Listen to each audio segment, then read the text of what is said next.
नमस्कार welcome to informative Odisha YouTube channel को आसंतु आज देखिबा हाबिलदार पदवी पूरण हबो। हाबिलदार पदवी एसएससी एमटीएस हाबिलदार रिक्रुटमेंट रे कते सबु पदवी अछि।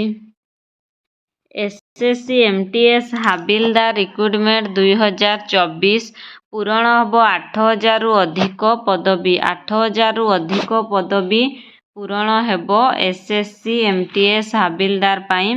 तो ठारे अप्लाई करबा पाई केवल 10म श्रेणी पिला नेबे सुजोग, माने 10म श्रेणी रु अधिक जे पाठ पढ़िथिबे किंतु सबुठु कम होउची 10म श्रेणी।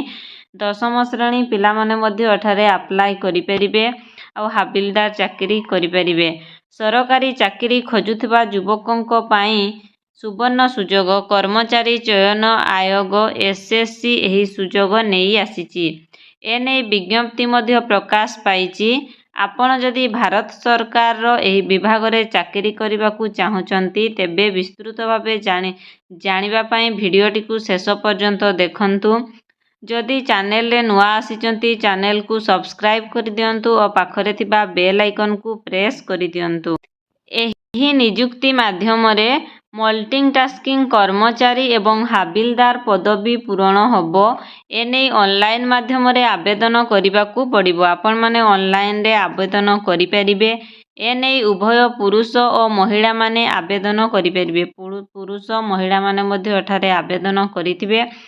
10म पास करिथिबा पिला एहार सुजोग नै परिबे। 10म मिनिमम तो 10म पास करिबाकू पड़िबो। जो माने 10म पास करिचंती एठारे सुजोग नै परिबे। एही नियुक्ति माध्यरे 8000 रु अधिक पूरण हबो। पूरा टोटाल पोस्ट अछि हमरो 8000 रु अधिक।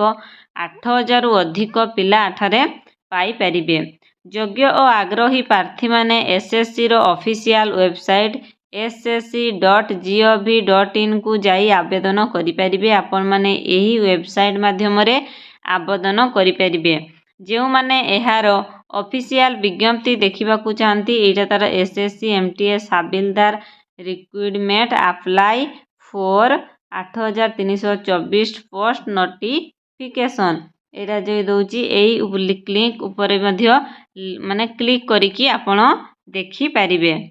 ताहेले ऑनलाइन रे आवेदन प्रक्रिया आरंभ होईची 27 जून 2024 रु आवेदन प्रक्रिया आरंभ होईची। आवेदन प्रक्रिया शेष होबो 31 जुलाई 2024 रे आवेदन प्रक्रिया शेष होई जिवो। ताहले खाली थिबा पदवी मोट केते पदवी माने खाली अछि। मोट अछि माने एमटीएस पाई हमरो अछि। एमटीएस पाई अछि 4887 टी पोस्ट। हाबिलदार पाई अछि 3439 टी पोस्ट। मोट टोटाल हला 8324 टी पोस्ट वैकेंसी अछि। तेबे एबे जानिबा हमरो शिक्षागत योग्यता। जे कोनोसी स्वीकृति प्राप्त बोर्ड रु 10म पास करिथिबा निहाती दरकार। विस्तृत बयस सीमा सर्वनिम्न बयस हबो 18 वर्ष। सर्वाधिक बयस हबो 25 रु 27 वर्ष।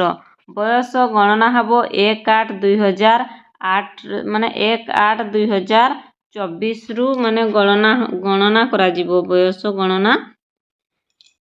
एठारे दरमा होउची सर्वनिम्न मासिक दरमा 30,000। सर्वाधिक मासिक दरमा 1,20,000। एतिकी पर्यंत आपण माने दरमा पाई परिबे। आवेदन रो शुल्क आपण मानकू आवेदन करिबा पई केते पैसा देबा पई पड़िबो। शुल्क केते ताले साधारण वर्ग बा जोटा जनरल अछि हमरो ओबीसी बा ईडब्ल्यूएस तांको पई अछि 100 टंका। एसटी एससी पीडब्ल्यूबीडी ईएसएम एतांको पई देय मुक्त। कोनोसी देय देबाकू पड़िबो नाही। एमाने नील पूरा फ्री रे आवेदन करि परिबे। ताले चयन प्रक्रिया केमिति करिवे। कंप्यूटर आधारित परीक्षा कंप्यूटर रे आपण मानकर एग्जाम हबो। शारीरिक दक्षता टेस्ट पीईटी आउ शारीरिक मानक टेस्ट पीएसटी दुईटी परीक्षा हबो। आउ डॉक्यूमेंट जांच करा जिवो। डॉक्यूमेंट को जांच करा जिवो। ताले परीक्षा पई भाषा इंग्राजी हिंदी सहित असमिया बंगाली गुजराती कन्नड़ कोंकणी मलयालम मणिपुरी मराठी ओडिया पंजाबी ତେଲୁଗୁ ଓ ଉର୍ଦ୍ଦୁରେ ପରୀକ୍ଷା ହେବ। ଏହିସବୁରେ ପରୀକ୍ଷା ହେବ। ଆଶା କରୁଛି ଭିଡ଼ିଓଟିକୁ ଆପଣମାନଙ୍କୁ ଭଲ ଲାଗିଥିବ ଆଉ କିଛି ଶିଖିବା ପାଇଁ ନିହାତି ପାଇଥିବେ, ଜାଣିବା ପାଇଁ ପାଇଥିବେ। ଭିଡ଼ିଓଟିକୁ ଲାଇକ୍ କରନ୍ତୁ ଓ ନିଜ ଫ୍ରେଣ୍ଡସ୍ମାନଙ୍କୁ ସେୟାର କରନ୍ତୁ।